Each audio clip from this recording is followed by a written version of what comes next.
Okay, I think we can get started now. There'll be a few more attendees approaching the room here momentarily, but I think we can get underway. Welcome, everyone. I'm Vince Staley, Executive Director of Media Impact Funders, and I want to welcome you to our webinar.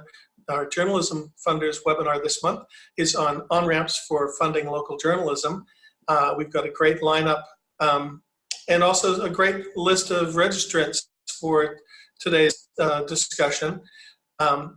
We were not sure we'd be able to get a critical mass of participation in the middle of August when a lot of people are off on their vacations. But we're delighted to see that we've got a full slate of presenters and a great group of participants registered for this discussion. If you want to participate in the discussion, we really urge you to look at the Q&A function. You scroll up to the top left of your screen. I think you'll find a Q&A button there. We'll keep an eye on that as the questions roll in and field them as they do. You can also see who's participating through the chat and participant function at the bottom of your screen. Back to the subject of people taking time from their vacations to participate in this discussion, I really want to special shout out to Norris West, our moderator for the discussion today.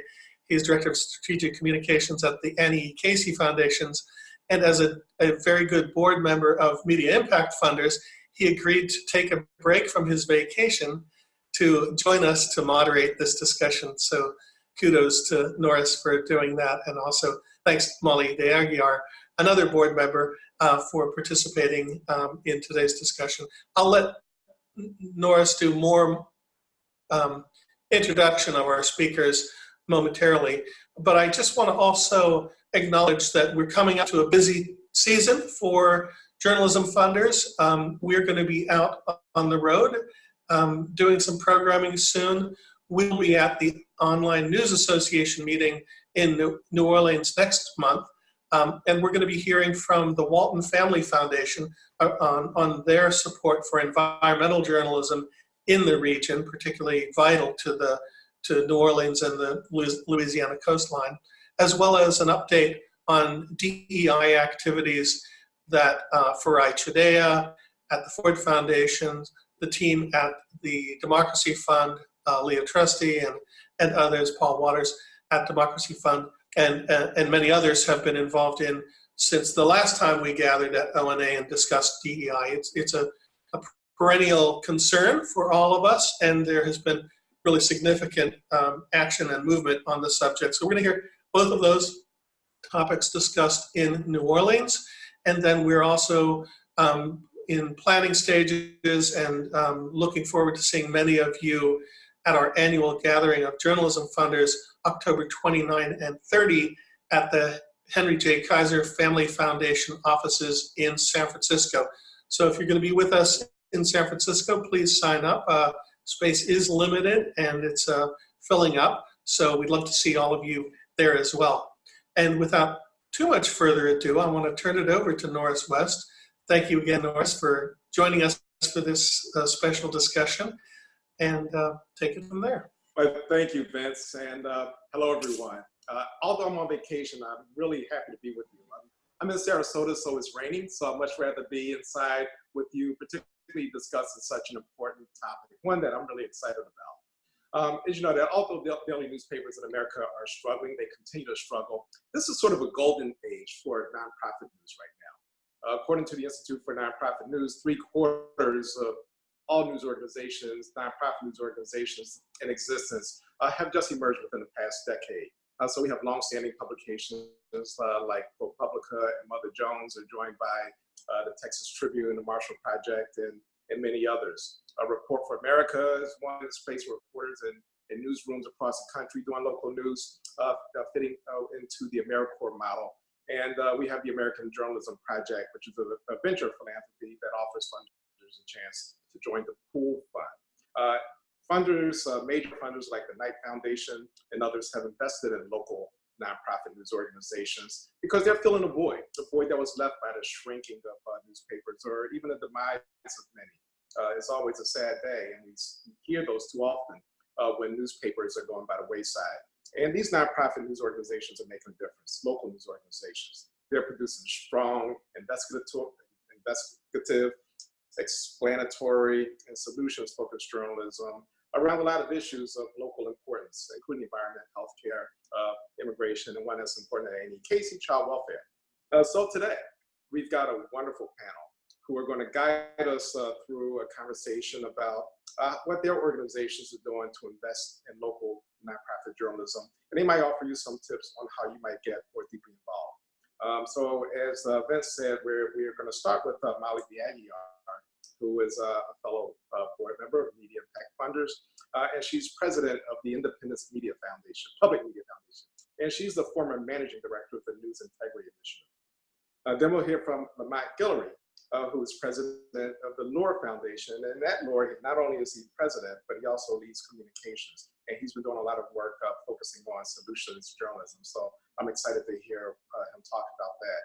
And after that, we're going to hear from Tyler Tokarczyk, who is of the Inasmuch Foundation, and he's going to provide his experience in encouraging fellow funders to support Oklahoma Watch through the lens of a National Journalism Foundation and a place-based foundation.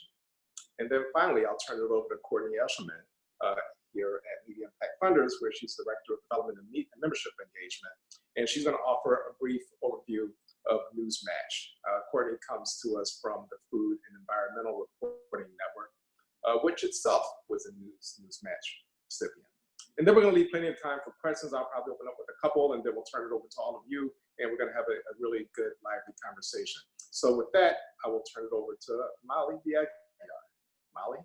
Thank you, Norris. Thank you, Media Impact Funders, and to everybody who joined us today. Really appreciate being part of this panel. I'm going to build a little bit on the overview that Norris just gave, and I have three things I want to accomplish in my allotted time. The first is to give you this overview for some context of the journalism landscape, what has changed, what hasn't changed, so that Tyler and Lamont and Courtney can share their expertise and zoom in on some specific examples and opportunities.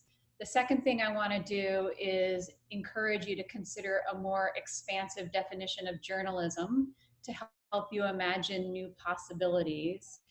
And the third thing I want to do is share resources and ideas with you that I've collected over time that I hope will be helpful to you. So I have just a handful of slides. I'm going to share my screen now and hope that this works. Does that work? Can everybody see that? Yeah, great.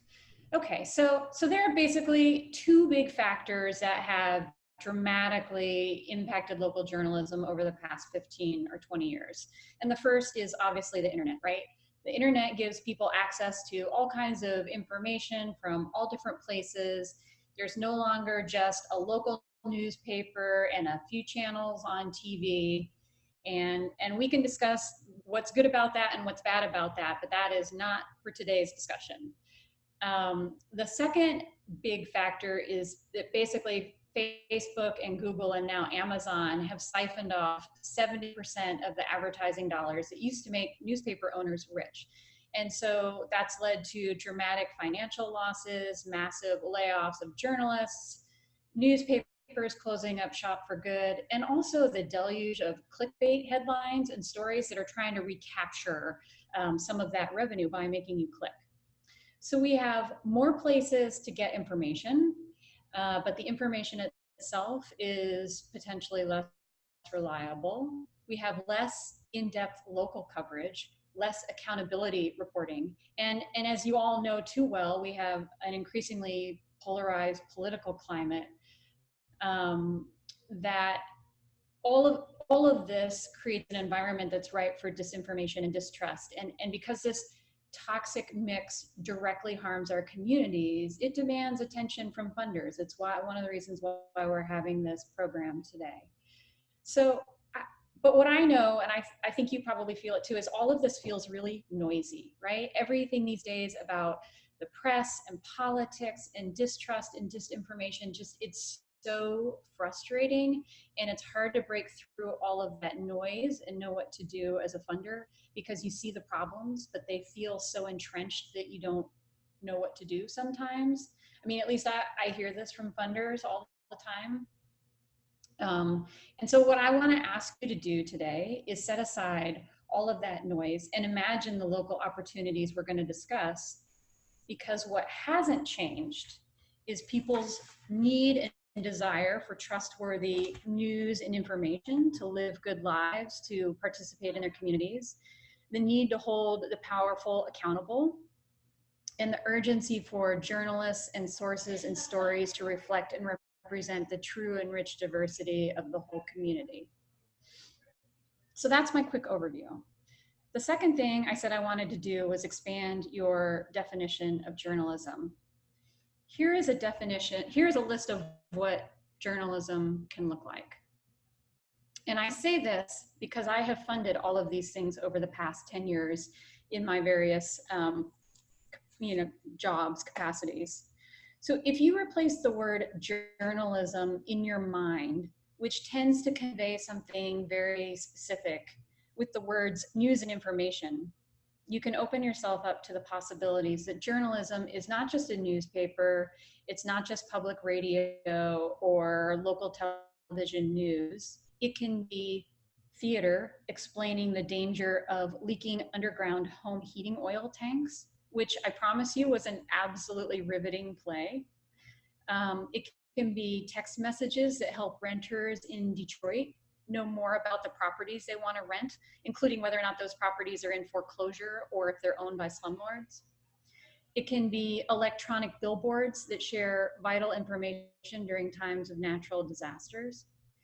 And it can be daily newsletters delivered via WhatsApp to immigrants in Tijuana wondering where to get help and services as they're trying to come to the US for a better life, right? So there are many gloriously, infectiously creative ways to fund this work. And it starts by understanding what your community wants and needs. It starts with creating and designing with them, not for them, which brings me to the third and final thing I want to share with you, which is that there are a lot of resources and people available to help you, including everybody on this panel and everyone at Media Impact Funders. You do not have to figure this out on your own. So I'm sharing this link with you. Write it down, take a picture. I think Roshni's sharing it out. Whatever you need to do to hang on to it, you'll find a collection of hopefully helpful research that will help you make the case for supporting journalism in all of its various forms. Some guides on best practices for funding media, some thought-provoking articles, and hopefully some inspiration too. And this only scratches the surface, and it only reflects the things that I have collected and that have helped and inspired me along the way. Obviously, there's a much bigger universe out there. So that's my contribution to this discussion. I'm happy to hand it back over to Norris now so that we can hear from our other colleagues. I'm going to stop sharing my screen now. Okay, thank you so much, Molly. I look forward to digging in. Hopefully we can get a chance to dig in a little bit more on the expansive view of journalism and all the other opportunities that are aside from the traditional ways that we thought about journalism. Next, I'm going to hand it over to Lamont, who I have an opportunity to work with as a colleague in the field. And Lamont has done a number of exciting things in journalism funding, so take it away. Hello, and as Molly said, thank you to everyone who's joining in on this call. I do not have slides, so unfortunately you have to look at my face for the next 5 minutes. Hopefully you can withstand that. And I am not quite as fit as that gentleman on the second slide of Molly's presentation, but I'm working towards being a more fit person. And as it relates, we're also, as a foundation, working towards having a more fit news ecosystem in the Mountain West.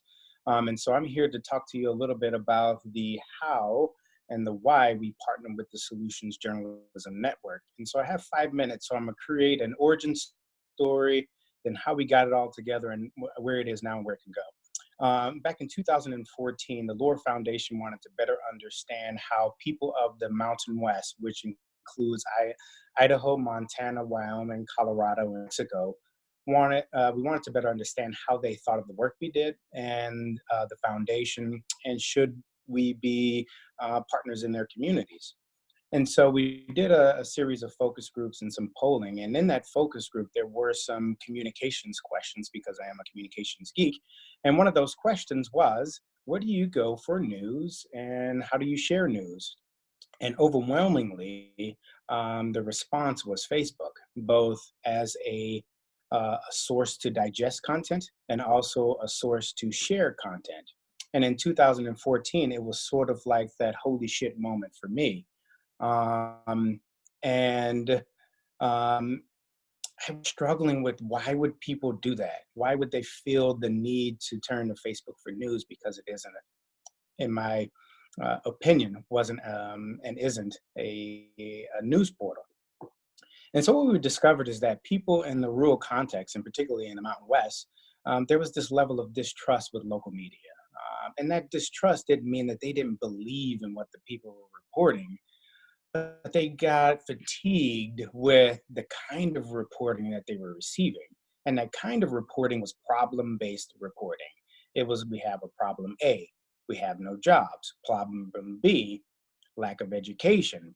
Problem C, no access to healthcare. Problem D, someone got robbed, and it just kept happening. Problems, problems, problems. And so people in the community started to consume all this content through the lens of problems, and reached a tipping point, I think, of where they were turned off by it because there were no solutions embedded into this problem reporting. And so they started to consume this information as though that their community had no hope. There was nowhere for them to go. Perhaps the best option for them to have any sort of prosperity in their place may suggest that they would have to leave. And not everyone wants to do that. People are in their place because they're there by choice. And so as funders, we sometimes have to realize that movement or economic mobility does not request or require a person leave from point A to point B in order to have a better life. And so I went, with that base of information, I discovered Solutions Journalism Network at a conference in Seattle. At the time, it was Independent Sector. And it was a panel with Andrew Sherry at the Knight Foundation, Susan Feeney at GMMB, and Keith Hammonds over at Solutions Journalism Network, and Sharon Chan at Seattle Times. All of these people are rock stars through the lens of this work that we're talking about. And I presented to this group of people what we were faced with in the Mountain West, and quickly realized that Solutions Journalism Network would be a good partner for us. So we reached out to SJN, told them what we would like to do. And what we would like to do is create a pilot, a group of news outlets coming together under one mission to create solutions-driven stories, but to do it in a choreographed effort. And through this choreographed effort, we started this work down in New Mexico, and northern New Mexico and southern Colorado, 12 participating newsrooms. There were 6 themes, and they produced stories on these themes monthly. And so it was widely successful. It was the most read stories. It was the most shared stories. These kinds of solutions-oriented stories created conversations. And one of the points that in Molly's slide was town hall meetings or coffee shop gatherings. People were now having more engaged solutions-oriented discussions as community members, and was also able to have these kinds of conversations and discussions with their elected officials, which will have a long-term effect. And so based on that success, we took that body of work up to Montana and created what was called the Montana Gap. Again, there were around 13 news organizations concentrated in Montana, working together as a group to produce solutions-oriented stories. And so over the course of those 2 years, and based on that success, we're now knitting together what we describe as the Mountain West News Partnership, which will include Idaho, Montana, Wyoming, Colorado, and New Mexico, where we have a choreographed network of news outlets working together to produce solutions-oriented stories. There's one thing I would like to add to this. We've also introduced Report for America into this body of work, because through this exploration, we found that some markets just don't have the capacity or the people to actually take the baton. And so what do you do when there's no one there to take the baton? And Report for America, we believe, could be a good solution for us in those markets where there aren't the people there to actually do the work. And now I will pass the baton over back to Norris, who will then hand it over to Tyler. I will do just that. So we're going to go to a different part of the country now, from the Mountain West down to Oklahoma. Tyler, go ahead and take it away. Yeah, thank you, Norris, for the introduction, and Lamont and Molly for sharing your stories and giving good context. I think what I'm going to talk about, as Norris introduced me as a program officer for Inasmuch Foundation. So that's a local foundation based here in Oklahoma City. We focus on education, health and human service, and community enhancement. But we have a subsidiary founded by our same founder, Edith Kinney Gaylord, the Ethics and Excellence in Journalism Foundation. And we give about $3 million a year in journalism projects around the country. A lot of that is to INN members that have a specific focus on investigative reporting. And so I think there's a couple different strategies that we've used from the Ethics and Excellence side as a national funder that I think can play out in local markets and can be advantageous for local funders to use to bring other funders to the table and encourage success in these startup or non-traditional media organizations. And then I think there's a couple of lessons that we've learned through Inasmuch Foundation and our local lens here in funding Oklahoma Watch. So on the Ethics and Excellence side, as a national funder, there's really two strategies that we've used for the better part of the last decade. So the first is matching grants. About 7 years ago, we had a cohort of investigative journalism organizations, and we saw most of them kind of hit this plateau. And so we wanted to encourage them to keep getting out there, keep pushing on fundraising, keep looking for new opportunities.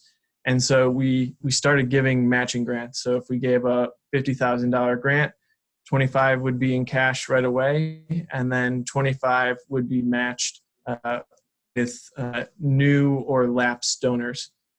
And so that could be one $25,000 grant from a local foundation, or it could be $25,000 or $25,000 individual donations. However they got there, we didn't care, but we wanted to encourage them to get out. And one of the things that we kept getting feedback on was that it gave them a reason to ask. It gave them some of the confidence to get out in the community and say, oh, we have these matching dollars. Everyone loves hearing that their dollar that they're giving to a nonprofit organization is going to be matched and doubled. And so we've continued to expand that out. And then Knight came along with Newsmatch, and we contribute to the National Newsmatch a pool or fund as well. And so I think matching is building matching into your grants for media organizations can be a really effective method of ensuring their success and bringing other funders along. Other thing that Ethics and Excellence has done, and I know that this isn't possible for all foundations or funders, but we are committed to general operating support as often as possible. And I think when you're talking about trying to bring other funders along, a lot of times journalism isn't their primary focus or why they are investing in a media organization. And so they may need to have or may need to fund through programmatic support. And so if it's possible at your organization to do general operating, I would always encourage it because you leave those programs open to the foundations that don't have that flexibility. So if you have it, please use it. And I think for us, we want to support organizations that we believed in and that were doing good work. And ultimately, as a national funder, we didn't know what they should be writing about in their local markets or what they should be spending their money on better than they did themselves. And so we kind of gave up that control, and the organizations love it. And I think it does open up other pathways so that they can seek other foundation funding without being overloaded on only program funding. So those are two lessons that we learned from EEJF that I think even at the local level, if you're able to do those, can be really helpful. On the Inasmuch side, and focusing specifically now on our funding of Oklahoma Watch, we were involved very early on with the launch, and one of the things that we did, and I think is essential in all funding initiatives, is bringing other partners on as early as possible.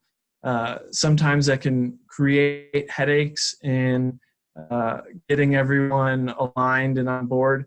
But for the long-term sustainability, I think it just makes things a lot easier if people are in at the ground level. We've learned this lesson through some of the other programs that we've had here in Oklahoma, where we really led big and dominated, and then when we tried to get other people to come along, it was viewed as, oh, well, that's your deal, that's your project, you got it covered. And so anytime that you can bring other people into the fold as early as possible, I think that's a key to not only journalism philanthropy, but all philanthropy. And then the last thing I would say is, especially when you're funding nonprofit news or news and information, that these organizations are mostly led by journalists. They do not have experience. They've often been sheltered from the business side, and they're uncomfortable asking for money. They're not used to those being in the room with funders, individuals, or foundations, and how to connect with those people and get into those circles. So one of the strategies that we've had in just trying to connect our executive director and and Oklahoma Watch's executive director and their development officer is so we sponsor a lot of lunches, a lot of fundraising events where we always get a table. And I don't know about anyone else, but those tables are often hard to fill at lunchtime, especially with the number that we're doing. And so we try to invite the Oklahoma Watch executive director to sit at our table.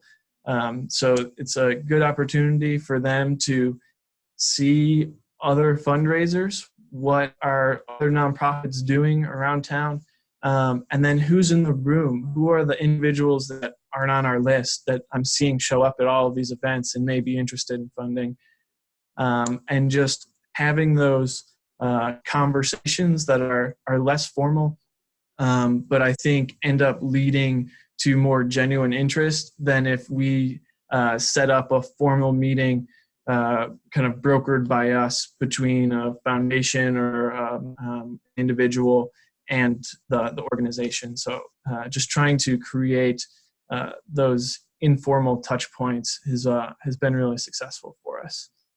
So those were my I guess 4 big takeaways. Happy to answer any questions. That's great insight, Tyler. Thank you very much for sharing all of that, and hopefully we'll be able to dig in deeper there as well. Courtney, Tyler talked a little bit about Newsmatch. Can you go in a little bit deeper on that and talk more broadly about some other issues that you've been working on? Sure. Yeah. So I was really glad that Tyler brought up Newsmatch actually, and kind of the importance of, supporting general operating expenses and, a matching campaign in general. One of the, main benefits of Newsmatch is, this opportunity for newsrooms to have something to point to a fundraising campaign, especially, small local newsrooms who may not have the capacity to come up with, a matching campaign on their own and organize that. And so I'll go into, a little bit more in detail of, what Newsmatch is. And so Newsmatch is a large grassroots campaign for nonprofit news. And it's, all matching gifts. So, local and national foundations can provide gifts to the Fund for Nonprofit News, which is hosted at the Miami Foundation. And then that fund matches every dollar that newsrooms raise from donors during the Newsmatch campaign up to a predetermined cap. So this enables the local and national funders to match small dollar donations to nonprofit newsrooms across the country. And so it's, one of these benefits is that it's a way for funders who are looking to fund local newsrooms to do it in a way where that money can kind of stretch as far as it possibly can. And for funder partners at the local level, Newsmatch can offer these small specialized funds or facilitate direct match opportunities, and it's really flexible in that way. And so, if you're a funder in Oklahoma and you would like to concentrate those funds on Oklahoma newsrooms who are Newsmatch participants, then there's a way to do that. So it's really mutually beneficial in that this, increases fundraising capacity for the local newsrooms, and then it's also this turnkey platform for funders to be able to kind of, do this thing that maybe they haven't been doing before in terms of supporting local journalism. There are also some key stakeholders, including the nonprofit partners of News Revenue Hub and the Institute for Nonprofit News. And so, there's also the background knowledge of knowing that these nonprofit newsrooms have already been vetted by, this industry standard. So, yeah. Okay, thank you, Courtney. We're going to go to the audience for questions and comments very soon. I just have a couple of questions that I wanted to pose to the panel. And I want to start with a broad question, just about why. Why do we fund local journalism now? Is there a specific problem that you want to solve, or is it a matter of supporting journalism because there's just a need to? Some people would say our democracy could be very tenuous without having a strong fourth estate to hold government accountable, to hold all of the seats of power accountable. But tell me why you think it's important to be a funder of journalism, particularly local journalism. And is that baton for anyone to take? That's for everyone. I would like for everyone to take a little shot at it. Sure.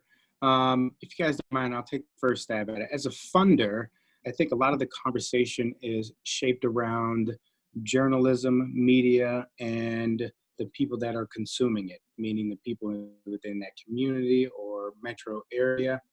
But there's very little conversation being had around the value and importance that this kind of information and intel can have on the funding side. We are now, as a result of funding journalism media, we are now in a position as funders to have more information into what's happening on the ground, both from a problem perspective and also from a solution perspective. And embedded within that economy is nonprofits, local leaders, people who haven't been heard, people who need to be heard. And as funders, you can now take that information, and although you're not particularly funding in that particular arena, perhaps this information will help you guide other conversation with other funders in saying, hey, Norris, I know you guys fund childhood development. just had this series of stories happen in these communities around childhood development. How might this information help you in your organization and your programmatic efforts? And so I think we need to look beyond just the media and journalism aspect of this work, although it's very important, but also try to figure out how we create those on-ramps with this information to have deeper conversation with other organizations so that we can have a more choreographed, deeper funding engagement cycle. Thanks. Other thoughts on that question? Ditto. I thought that was a great answer, Lamont.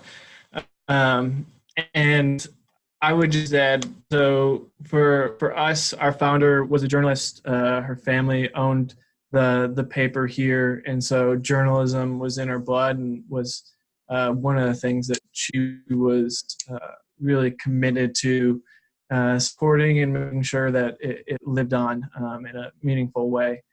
So a lot of our funding historically was in more support organizations like Reporters Committee for Freedom of the Press, and then we've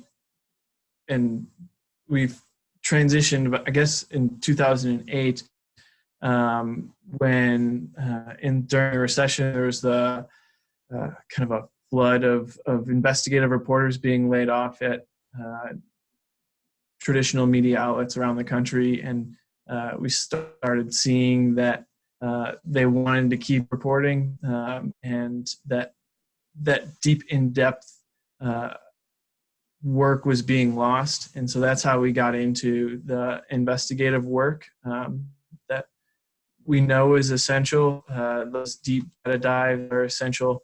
And like to Lamont's point, without people shining a light on both the good and the bad, it's hard to have be a successful funder in other areas as well if you're not being able to hear the voices of the people and understand what's happening in your community.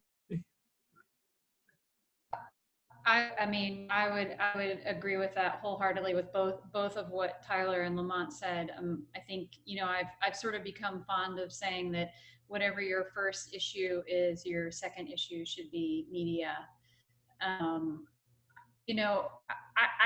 would answer your question, Norris, to say that one thing for me personally is that I always try to keep perspective on what philanthropy is supposed to be doing. It's supposed to be improving people's lives. And our communication systems, everything from news media to social media are the critical sites where social problems are perpetuated or confronted, and where inequalities are either contested or exacerbated. And so we have, media provides potential for change and democratic possibilities and improving people's lives. And that's why I think this work is so important. Oh, my light just went off. Well, Molly, even though your light may be not, but I can still see you, so you're good. But while I have you here, let me ask you if you can go a little bit deeper on the expansive definition of journalism, because I thought that was a really important point. We always, a lot of folks would have a very narrow view of what journalism is. It's newspapers, TV. We know that it's expanded to think about social media and other online media. But you brought in some other considerations for us. And can you talk a little bit about what went into your thinking on the vast range of ways that we receive information, and how you can support the dissemination of information through so many other different kinds of media, if you will? Yeah, sure. I mean, I think it's just been sort of a learning journey over time, right?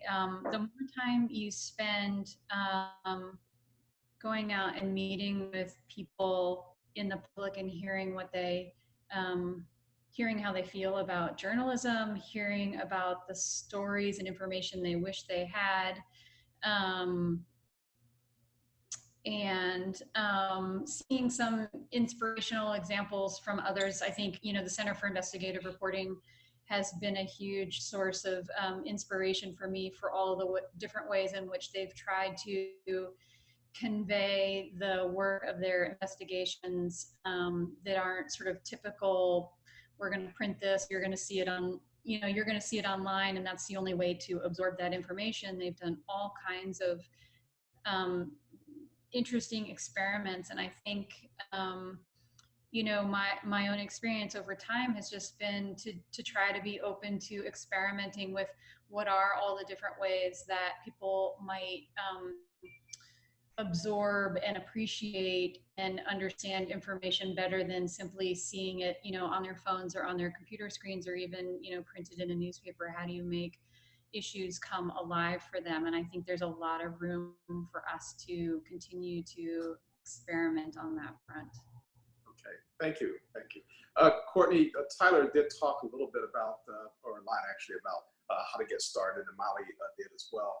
Newsmatch gives an opportunity for a number of funders to really begin to get into the game, because there may be folks standing on the sidelines and wanting to get in. How would you advise that they get started, and what are the first 2 or 3 things that they would need to do to get involved in funding journalism or any other medium for that matter? Sure. Yeah. I think, you know, one of the great things about Newsmatch is that it's so easy to get involved. And, you know, there's, I definitely recommend checking out their website. It's newsmatch.org. And there's, you know, a whole FAQ section and everything else. And I think that Josh Stearns from Democracy Fund may be on this call. He's, you know, heavily involved in Newsmatch, and he's a terrific person to talk to about, you know, if you want to start a fund or if you just want to contribute to the pool. And, you know, one of the reasons why it is such a good on-ramp is because, you know, all of the legwork's already done for you. You know, like I said, it's this turnkey platform, and, you know, really couldn't be easier. And, you know, I think it's good for anyone, but particularly maybe funders who don't have the resources to do all of that research themselves. Because like I mentioned earlier, you know, these nonprofit newsrooms are coming, you know, through Institute for Nonprofit News. And so they've, you know, been vetted, and it's definitely folks who could really use this capacity building tool.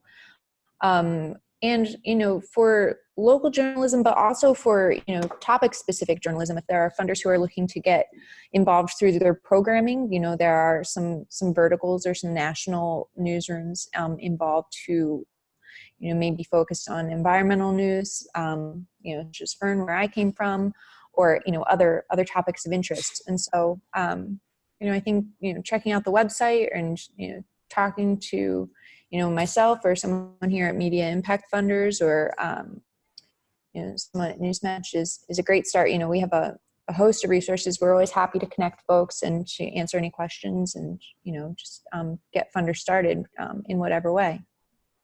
Okay, thank you. Let me go to a question now that's coming in. Norris, I wonder if I could just jump in for just to build on what Courtney said. I just want to reiterate that we're very happy to help, and we're going to be trying to reach out and do some active outreach to various listeners who might be good prospects for involvement in Newsmatch in the coming weeks and months. But I did just want to say a couple of things of additional context. I'm really delighted to see the discussion of the different types of motivations for being involved, as well as all the practical guidance that each of our presenters have already provided. I just want to mention that this discussion itself is going to be in an archive that anyone can watch. It's a discussion among funders, and the questions are coming from funders, so it's a funder-only discussion, but it's actually going to be then available as an archive recording for anyone to understand how we're approaching these questions. So that's one thing. And that joins a really, a host of resources that we provide for helping people get involved in funding journalism. So I just want to make sure that we don't lose sight of one publication, really critical publication that we've provided, which is Journalism and Media Grant Making 5 things you need to know, 5 ways to get started. That's another really useful resource and we'll post a link to that as well. So just a little bit more context for how we're trying to continue bring new people to the table. Okay. Thanks, Vince. I want to go to a question, and I guess you can answer questions through the Q&A function, as Vince said, so I think we have a couple here. Yep. One is from Dwayne Heyman. And Dwayne says, the Atwood Foundation is in the process of establishing an Alaska Center for Excellence in Journalism. Is there a list of resources, such as the ones you have described today, along with a brief summary of what they do and what they offer? We're trying to understand a landscape of opportunities and which are appropriate for an Alaska effort. Would one of you want to take a shot at that one? Sure. Or, yeah, go ahead. I guess what I would just say is, if you click on the link that that I shared in my slide, which also includes the guide, Vince, that you just shared, there are a number of sort of how-to guides in that first section in particular.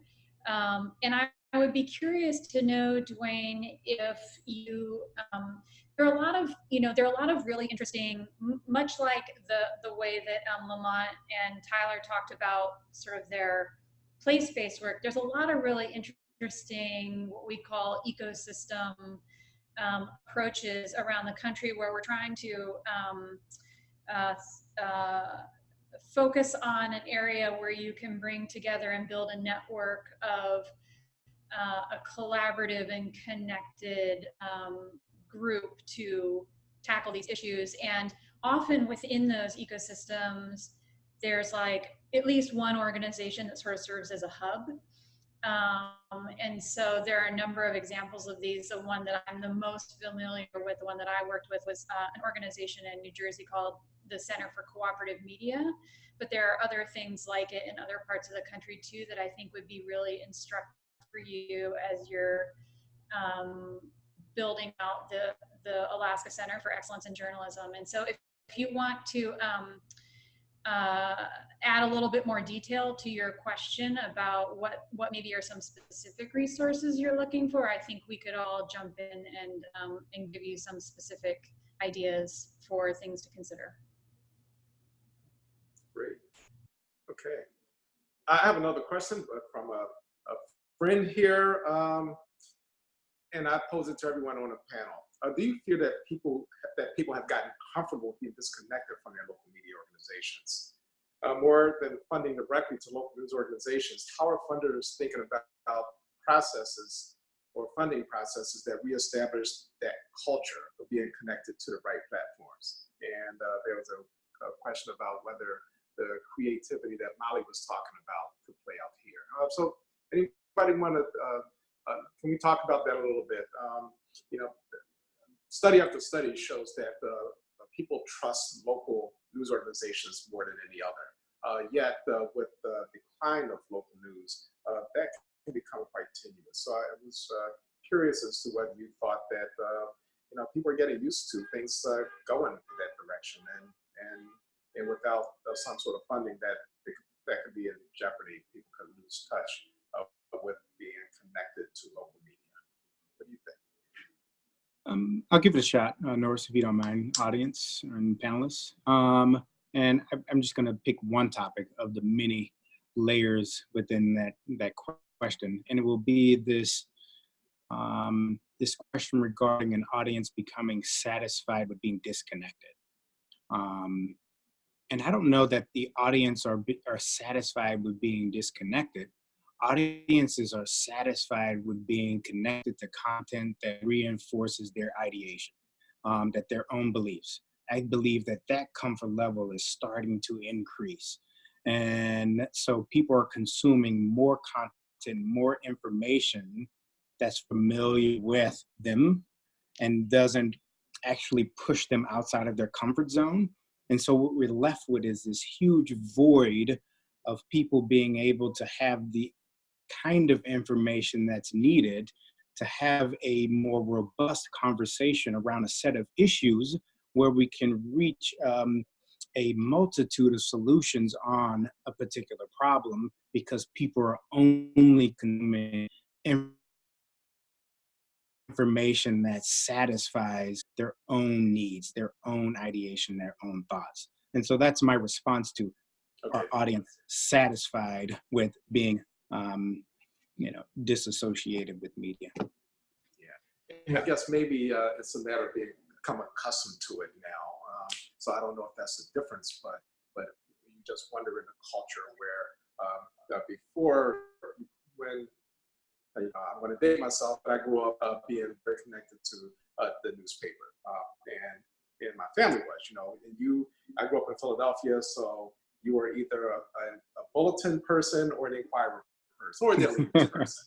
So that was part of your identity almost, as well as if you're African American, it's a Black newspaper as well. But I'm just wondering if those connections are still there. So thank you for that, Lamont. Does anyone else want to weigh in? Yeah, so I would just build off of that. In June, a couple months ago now, at IRE, I had a number of discussions with deans at journalism schools around the country, and these are the students that probably have the most interest in journalism, right? They're in J school, and the only way that they are picking up the paper is if it's assigned to them, and most of them aren't going online and subscribing to a newspaper. And if they are, it's more likely to be the New York Times or the Washington Post than their local paper. And so that is a conversation that we've been having around the office, and is something that we haven't really wrapped our minds around yet. What that means, we have a whole generation coming into their 20s and 30s that is grown up accustomed to not having to pay for news and information, and previous generations, even if you gave up on your local subscription paper that was delivered to your doorstep and you read it online, you still grew up in that environment where you had to pay for the newspaper. Like, that's what everyone did, and that's how I got my news, and I value that enough to pay for it. But I'm really intrigued on if we're going to be if even these nonprofit media organizations, I think if they're going to be successful, we're going to have to figure out how to convince this next generation to value news in a way that they're willing to pay some amount of money for it, other than just giving away their data, which is how I think a lot of young people kind of view their transaction with Facebook and Twitter and a lot of what they're doing online. So that's a really good question. Don't have my mind wrapped around it yet. Okay. Do we have time for one more question, Vince? Okay. Well, one last question that I have. And if you have a question that you want to fire one up quickly, hit the Q&A and type in your question quickly, and we'll try to get to it. But I just wanted to ask, we've been talking mostly about nonprofit news, or maybe it's exclusively. There are a number of for-profit news organizations, and they're really struggling, many of them, most of them. The Annie Casey Foundation funded a couple of projects with the Seattle Times. Not that it's struggling, but because they had great ideas, we thought they had an opportunity to bring attention to opioid addiction and its impact on the foster care system, and also children who run away from foster care. Those were turned out to be really successful solutions-based journalism efforts. What do you think about for-profit news? Is there any opportunity that you would consider to fund for-profit journalism, and if so, under what circumstances? I'll throw it open to everyone. Yeah, I mean, I can talk about my experience in New Jersey, which is that in New Jersey, there is only, well, at the time, one nonprofit news outlet for the state. And so as we were embarking on a process to understand what sustainability looks like for the small digital news outlets across the state, we had to work with for-profits because that's what existed. And so, and you know, what we learned over time, and it's not surprising, and I think, you know, in a lot of ways, a lot of outlets are like this, is that these small, I mean, I guess I can really only speak to the small outlets. You know, I'm not talking about the Seattle Times, or sort of, you know, I know that Knight, I think, made a grant to the LA Times in the past and some other national media. But for us, for the small outlets, they're mom and pop outlets. They're every bit as community oriented and mission oriented as a nonprofit. You know, nonprofit is a tax status, right? Like it doesn't mean it's a tax status.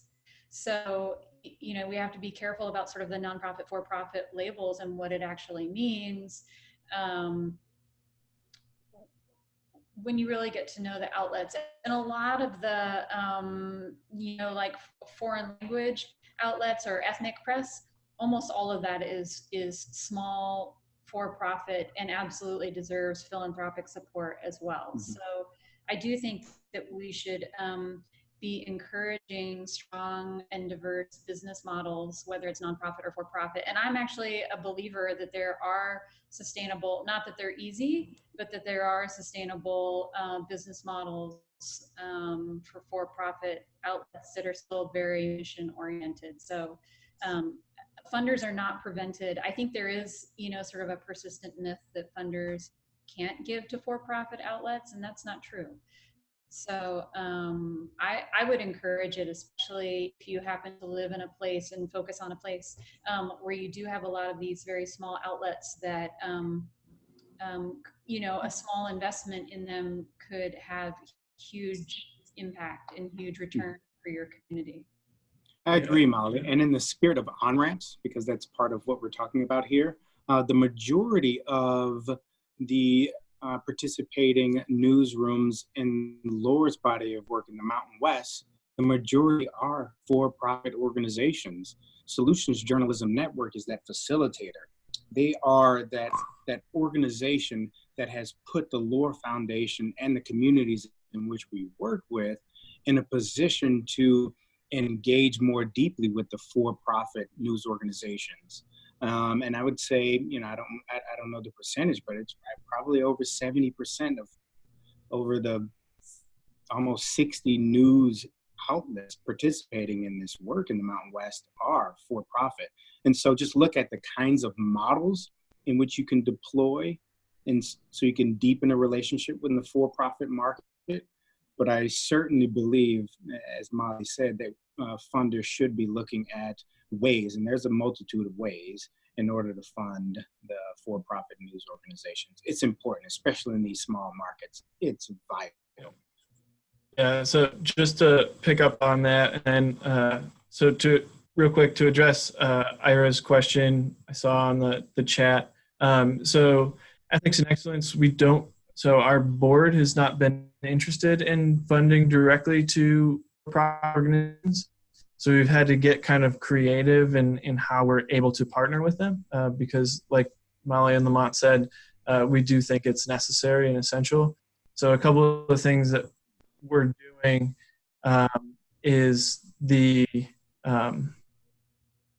sorry, I just totally blank. So we're bringing in the Center for Cooperative Media this fall, and we gave a grant to the center, and they are going to in turn fund a number of projects that come out of their session here. And I assume that most of those will end up going, or at least being part of for-profit news organizations. And then the other grant that we did that helped some for-profits was we funded Lion Publishers, the local independent online news publishers. And so like my colleagues here said, there are ways to do it even if your board isn't interested in giving direct grants to for-profit organizations.